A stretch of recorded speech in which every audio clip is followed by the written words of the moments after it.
Market లో invest చేసి మీ డబ్బులు డబుల్ చేసుకోవాలనుకుంటున్నారా? సుందరరామిరెడ్డి గారి లైవ్ సెమినార్ కి అటెండ్ అవ్వండి.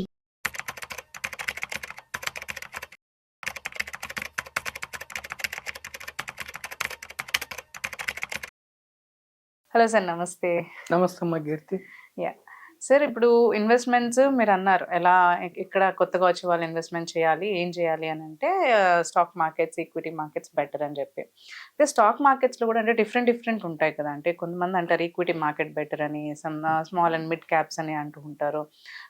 అంటే వీటన్నిటికీ డిఫరెన్స్ ఏంటి, ఎందులో మనం మంచి రిటర్న్స్ అనేది ఎక్స్పెక్ట్ చేయొచ్చు, అండ్ ఒక కామన్ పర్సన్ కొత్తగా మనం పెట్టి ఎర్న్ చేయాలి అని అనుకునే వాళ్ళు, అండ్ అంటే ఇందాక మీరు అన్నారు బ్యాంకింగ్స్ అని, ఇన్ఫోసిస్ ఇలాంటివి. సో ఏ సెక్టార్స్ లో కూడా మనం ఇన్వెస్ట్ చేస్తే బెటర్ అని? ఇప్పుడు చూడండి అమ్మా, ఏదైనా ఒక కంపెనీ పెట్టాలంటే వాళ్ళకి డబ్బు అవసరం. ఓకేనా? ఓకే. ఎస్బీఐ బ్యాంక్ ఉంది, గవర్నమెంట్ ఆఫ్ ఇండియా. అయితే వాళ్ళు ఒక 30-40 ఏళ్ల క్రితం ఎస్బీఐ బ్యాంక్స్ లిమిటెడ్ ఉండేవి దేశంలో, కొన్ని సెలెక్టెడ్ బ్యాంక్ పెద్ద నగరాల్లో ఉండేవి. ఇప్పుడు ఏ వీధి కన్నా వెళ్ళండి, ఎస్బీఐ బ్యాంక్ ఉందా, హెచ్డిఎఫ్సి బ్యాంక్ ఉందా, ఐసిఐసి బ్యాంక్ ఉందా. అట్లా కంపెనీస్కి డబ్బు సమీకరించుకుంటే బ్రాంచెస్ వీధికి వెళ్ళిపోతాయి. డబ్బు ఉంటే బ్రాంచెస్ తెరుస్తారు, బిజినెస్ ఎక్స్పాండ్ చేస్తారు. ఏ కంపెనీకైనా డబ్బు కావాలంటే, బ్రాంచెస్ ఎక్స్పాండ్ చేయాలంటే 2 రకాలుగా వాళ్ళు డబ్బు సమీకరించుకుంటారు. ఓకే. ఒకటి equity, 2 debt. Okay. Okay. Equity అంటే ఈక్వల్ ఆపర్చునిటీ, కంపెనీస్లో ఓనర్షిప్ ఇస్తారు. ఇప్పుడు మీరున్నారమ్మా, ఎస్బీఐకి మీరు డబ్బు ఇస్తారు, వాళ్ళు బ్రాంచెస్ ఎక్స్పాండ్ చేయడానికి మీరు ఎస్బీఐకి డబ్బు ఇస్తారు. ఓకే. మీకేంటి ఉపయోగం? మీకు వాళ్ళు ప్రాఫిట్స్ లో షేర్ ఇస్తారు. మీరు ఫస్ట్ షేర్ ఇస్తారు, అంటే మీరు కంపెనీలో ఓనర్షిప్ మీకు ఇస్తారు. ఓకే. ఒక కంపెనీకి 1 కోటి షేర్లు, 10 కోట్ల షేర్లు, 50 కోట్ల షేర్లని ఆపర్చునిటీ ఈక్వల్ గా డివైడ్ చేస్తారు. ఒక షేర్ 100 రూపాయలు పెట్టారనుకోండి సపోజ్, మీరు 1000 రూపాయలు ఇస్తే మీకు 10 షేర్లు ఇస్తారు. కరెక్ట్. అంటే మీరు 10 భాగాలు, 1 కోటి భాగాలు ఉంటే 10 భాగాలకి మీరు ఓనర్షిప్. ఈక్విటీ రూపేణా డబ్బు సమీకరించుకుంటే మీకు షేర్లు ఇస్తారు, ఒక మార్గం. రెండవది, ఏ కంపెనీ అయినా ఈక్విటీ రూపేణా కొన్ని 100 కోట్లు సమీకరించుకుంటుంది, షేర్లు ఇస్తారు. రెండవది డెట్ రూపేణా అప్పు తీసుకుంటారు. ఓకే. ఏ కంపెనీ అయినా, అది రిలయన్స్ కావచ్చు, టీసీఎస్ కావచ్చు, ఎంత దుర్భేద్యమైన కంపెనీ అయినా కానీ ఈక్విటీ రూపేణా డబ్బు సమీకరించుకుంటారు, డెట్ అప్పు రూపేణా. ఓకే. అప్పు ఇచ్చారనుకోండి, అప్పు ఎవరు ఇస్తారు కంపెనీస్కి? బ్యాంక్స్ ఇస్తాయి, NBFCs, non banking finance corporations, okay, NBFCs ఇస్తాయి. ఇండివిజువల్స్ కూడా అప్పిస్తారు. ఓకే. మ్యూచువల్ ఫండ్స్ ద్వారా మనం బాండ్స్ కొంటే మ్యూచువల్ ఫండ్స్ వాళ్ళు డెట్ ఫండ్స్ లో ఇన్వెస్ట్ చేయడం అంటే అదే కరెక్ట్. మీరు అప్పు ఇచ్చారనుకోండి అమ్మా, ఇక్కడ మీకు ఓనర్షిప్ ఉండదు, వడ్డీ ఇస్తారు. ఇక్కడ మీరు అప్పిచ్చేవాళ్ళు, కంపెనీ తీసుకునేదే. అంటే ఇక్కడ బాండ్ ఫండ్స్, డెట్ ఫండ్స్ అంటారు. ఇక్కడ ఒక 9%, 8.5%, 9 అంటే బ్యాంక్ కంటే కొంచెం ఎక్కువ ఉంటుంది. దీన్ని బాండ్ ఫండ్స్. అది ఇంకా పెరగదు టైం ప్రాసెస్ లో, అది ఫిక్స్డ్ ఉంటుంది. సో రెండు రకాలుగా కంపెనీస్ సమీకరించుకుంటాయి. సో అంటే ఇప్పుడు మీరు డెట్ అంటే అప్పు ఇవ్వడము, అంటే ఒక ఇంట్రెస్ట్ అనేది ఫిక్స్ చేస్తారో, అది ఇంకా పెరగదు, దాన్ని ఫిక్స్ గా అంతే మనం ఇన్వెస్ట్ చేసినంత వరకు ఉంటుందని చెప్పారు. అదే మనకి ఈక్విటీలో అయితే ఎలా ఉంటుంది? మంచి క్వశ్చన్ అడిగామ్మా. ఇప్పుడు చూడండి, డెట్ అంటే కంపెనీస్ 8%, 8.5%, 9% వాళ్ళకి లాభం వచ్చినా రాకపోయినా కంపెనీస్ ఫిక్స్ గా పే చేయాలి. ఈక్విటీస్ లో మీరు ఓనర్స్ అయ్యారు, మీరే ఉన్నారమ్మా. ఇప్పుడు చూడండి, first equities first time companies expand చేయడానికి డబ్బులు సమీకరిస్తాయి కంపెనీస్. ఫస్ట్ టైము ఏం చేస్తారంటే, వాళ్ళు మీరు డబ్బు ఇచ్చినప్పుడు మీకు షేర్లు ఇస్తారు కదా, ఫస్ట్ టైం కంపెనీ షేర్లు ఇవ్వటాన్ని ఐపీఓ అంటారు, ఇనీషియల్ పబ్లిక్ ఆఫరింగ్. ఒక కంపెనీ కొత్తగా పెట్టినప్పుడు డబ్బు అవసరం అయినప్పుడు ప్రజలకు షేర్లు ఇచ్చి, ప్రజలకు కానీ ఇన్స్టిట్యూషన్స్ కానీ షేర్లు ఇచ్చి వాళ్ళు డబ్బు తీసుకోవటాన్ని ఐపీఓ అంటారు, initial public offerings. Okay. Okay. Primary market. Sir ఇచ్చేసారు వాళ్ళు. ఇక క్లోజ్. ఇప్పుడు ఎస్బీఐ బ్యాంకు ఎప్పుడో వచ్చింది, హెచ్డిఎఫ్సి బ్యాంక్ ఎప్పుడో వచ్చింది, టీసీఎస్ టాప్ మోస్ట్ కంపెనీస్ ఎప్పుడో వచ్చింది. అప్పుడున్న ప్రజలు కొనుక్కున్నారు. మీ జనరేషన్ ఇప్పుడు వచ్చారు. మీరు ఎస్బీఐ బ్యాంకులో ఓనర్ కావాలి, హెచ్డిఎఫ్సి బ్యాంకులో ఓనర్ కావాలి. ఇది నేను ఉదాహరణకి కంపెనీ పేర్లు చెప్తున్నా. మరి మీకు ఎట్లా? అయితే అప్పుడు కొనుక్కున్న వాళ్ళు ఏం చేస్తారంటే అమ్మా, అప్పుడు కొనుక్కున్న వాళ్ళు ఇక కంపెనీ అమ్మదు షేర్లు. ఇంకా ఒక 10 కోట్లు 20 కోట్ల షేర్లు అప్పుడు ఇచ్చారు కదా, ప్రజల దగ్గర ఉన్నాయి కదా. నిత్యం ప్రజలు ఏం చేస్తారంటే, అప్పుడు కొనుక్కున్న వాళ్ళు ఒక 100 రూపాయల దగ్గర షేర్ కొన్నారు, 1000 రూపాయలు అయింది, లేదా 10,000 అయింది, 1,00,000 అయింది, ఎంఆర్ఎఫ్ 1,00,000 పైన కూడా ఉంది, 1,00,000 అయింది. ప్రతిరోజు వాళ్ళకి కొంతమందికి డబ్బు అవసరం ఉంటుంది. ఎవరో ఒకరికి ఉంటుందంటారు. ప్రతిరోజు కొంతమంది అమ్మకానికి పెడతారు.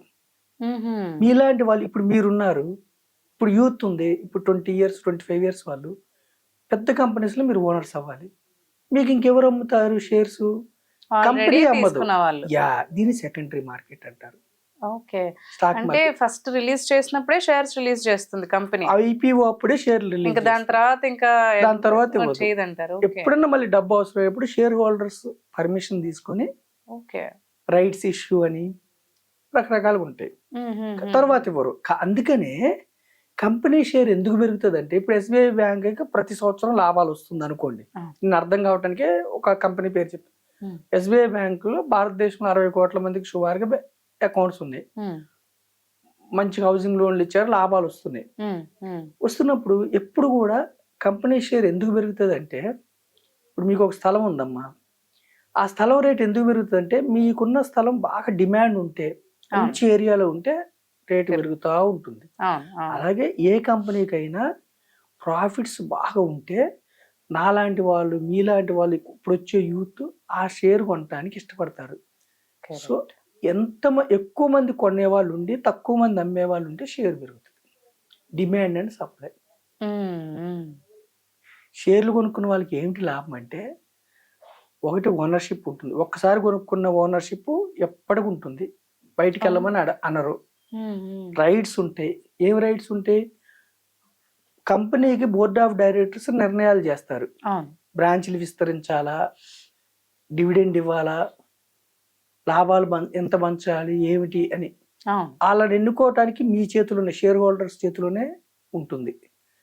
డెమోక్రసీలో ఒక ఓటు అందరికి ఈక్వల్. ఎట్లో ప్రధానమంత్రికి ఓటు సమానమే, చిన్న కూలీకి ఓటు ఎలాగో అలాగే కంపెనీలో షేర్స్ ఉన్న వాళ్ళకి ఓటింగ్ రైట్స్ సమానం. ఓకేనమ్మా? ఓకే. సో డివిడెండ్స్ వస్తుంటాయి, ఇవన్నీ రైట్స్ ఉంటాయి షేర్ హోల్డర్స్కి. ఓకే. సో సెకండరీ మార్కెట్లో కేవలం ఇంతకుముందు షేర్స్ ఉన్న వాళ్ళు మాత్రమే అమ్ముతారు కాబట్టి పెరిగే అవకాశం ఉంటుంది. సో మనం ఏం చెప్తున్నామంటే, కామన్ మ్యాన్ ధనవంతులు కావాలంటే ఎంప్లాయ్ లాగా ఉండొద్దు, ఓనర్షిప్లోకి రండి, స్టాక్ మార్కెట్లో రండి, క్యాపిటల్ మార్కెట్స్లోకి రండి. అయితే ఒక కోణం ఏమిటంటే, మంచి కంపెనీస్లో మీరు ఓనర్షిప్ తీసుకుంటే మిక్కిలి ధనవంతులు అవుతారు. రెండవ కోణం ఏమిటంటే, మరి ఇలా ఈ కంపెనీస్లో డెమోక్రసీలో కొన్ని కంపెనీస్ నిజంగానే వాళ్ళు మంచి కోసమే, ప్రాఫిట్స్ కోసమే పనిచేస్తారు. కాంపిటీషన్ వల్ల కావచ్చు, ఇంకొకటి వల్ల కావచ్చు నష్టాలు వస్తాయి. ఎప్పుడైతే కంపెనీస్కి నష్టాలు వస్తాయో, షేర్ హోల్డర్స్కి ఎప్పుడు కూడా ప్రాఫిట్ కావాలి. కంపెనీస్కి లాభాలు వస్తే షేర్ వాల్యూ, నష్టాలు వస్తే మనం ఉంచుకోం కదా, మనమే అంతే కదా. మనం ఏ బిజినెస్ చేసినా 1 ఇయర్ భరిస్తాం, 2 ఇయర్స్ భరిస్తాం, 3 ఇయర్స్ భరిస్తాం. నష్టాలు వస్తే ఏం చేస్తాం మనం? షేర్స్ అమ్మాలి. కాబట్టి కొన్ని కంపెనీస్ దివాలా తీస్తాయి. So common man, poor people పెద్దగా నాలెడ్జ్ లేనప్పుడు ఏం చేయాలంటే, మీరు కంపెనీస్ రీసెర్చ్ చేసే నాలెడ్జ్ లేనప్పుడు మీరు ఏం చేయాలంటే, మనకి భారతదేశంలో ఈక్విటీ మ్యూచువల్ ఫండ్స్ అంటే, మన తరపున మ్యూచువల్ ఫండ్ సంస్థలు మనం 100 రూపాయలు ఇస్తే కూడా 50 కంపెనీలు షేర్స్ కొంటారు. ఓకే. తర్వాత ఏ కంపెనీ మంచిది, ఏది చెడ్డది అనేది మనం రీసెర్చ్ చేయకపోయినా వాళ్ళు 20-30 మందిని స్టాఫ్ పెట్టి రకరకాల టూల్స్ ద్వారా వాళ్ళు సిస్టమేటిక్గా చూస్తారు. అయినా షార్ట్ పీరియడ్లో నష్టాలు వస్తాయి. అందుకని ఈక్విటీస్లో ఎప్పుడు కూడా ఈక్విటీస్ అంటే ఓనర్షిప్ ఆఫ్ ఎప్పుడు కూడా ఇప్పుడు ఏమైందంటే అమ్మ ఓనర్షిప్స్లో చిన్న విషయాలకంటే క్యాపిటల్ మార్కెట్స్ ఎప్పుడు పర్ఫెక్ట్ అంటే ఏ చిన్న విషయం ఆ కంపెనీకి అనుకూలంగా చిన్న విషయం వస్తే స్టాక్ పెరుగుతుంది, ఆ కంపెనీకి వ్యతిరేకంగా చిన్న విషయం వస్తే స్టాక్ తగ్గుతుంది.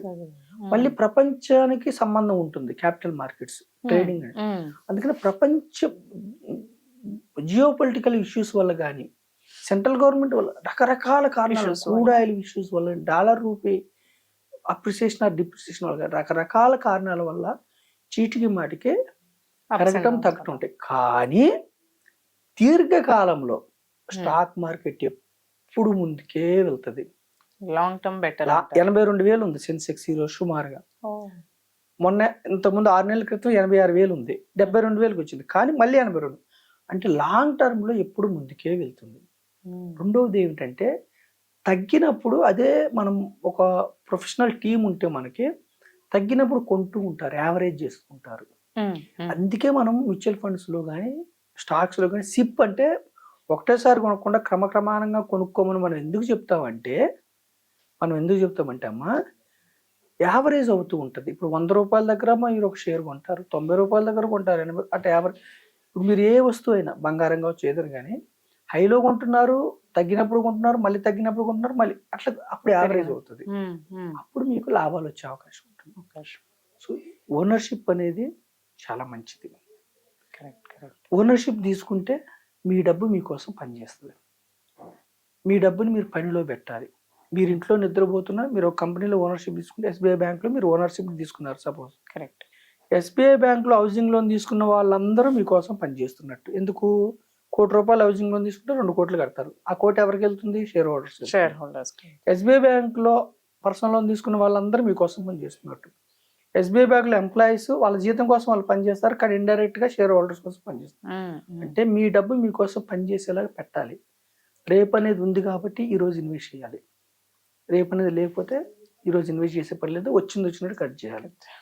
సో నేను పేదవారికి మధ్యతరగతి వారికి ఏం చెప్తున్నానంటే సంప్రదాయబద్ధమైన సేవింగ్స్ కాకుండా కంపెనీస్లో ఓనర్షిప్, అది డైరెక్ట్ స్టాక్స్లో కొనుక్కుంటారా మీ ఇష్టం, నాలెడ్జ్ లేకపోతే డైవర్సిటీ ఈక్విటీ మ్యూచువల్ ఫండ్లోకి వస్తారా మీ ఇష్టం. స్టాక్స్లో ఓనర్షిప్ అని ట్రేడింగ్ జోలికి వెళ్ళకండి. అర్థం చేసుకోండి, ట్రేడింగ్ వేరు, ఇన్వెస్ట్మెంట్ వేరు. ఇన్వెస్ట్మెంట్ ఎప్పుడు షార్ట్ పీరియడ్ కోసం కాదు, దీర్ఘకాలం. ఎందుకు దీర్ఘకాలం అంటే సెన్సెక్స్ ఎన్ని ఒడిదుడుకులున్నా 10 సంవత్సరాలు ఇన్వెస్ట్ చేసిన వారికి ఎవరికి నెగిటివ్ రిటర్న్స్ లేవు. 10 years ఉంటే ఏ సంవత్సరం అయినా మీరు ఇన్వెస్ట్ చేయండి, 10 years ఆగితే నెగిటివ్ రిటర్న్స్ లేవు. పైగా 12% పైన రిటర్న్స్ వచ్చినాయి. మీరు గూగుల్లో చెక్ చేసుకోండి. అందుకని మనం లాంగ్ టర్మ్ ప్రమోట్ చేస్తున్నాం, ఈక్విటీస్ ప్రమోట్ చేస్తున్నాం. రిస్క్ని అర్థం చేసుకుని ఇన్వెస్ట్ చేయమని నేను మధ్యతరగతి వారికి సుమన్ టీవీ ద్వారా మీ ద్వారా నేను సందేశం ఇస్తున్నాను. అండి, చాలా చక్కగా అంటే డీటెయిల్గా అన్ని కూడా ఎక్స్ప్లెయిన్ చేశారు. థ్యాంక్ యూ అండి. Thanks for sharing all the information. Thank you అమ్మా కీర్తి.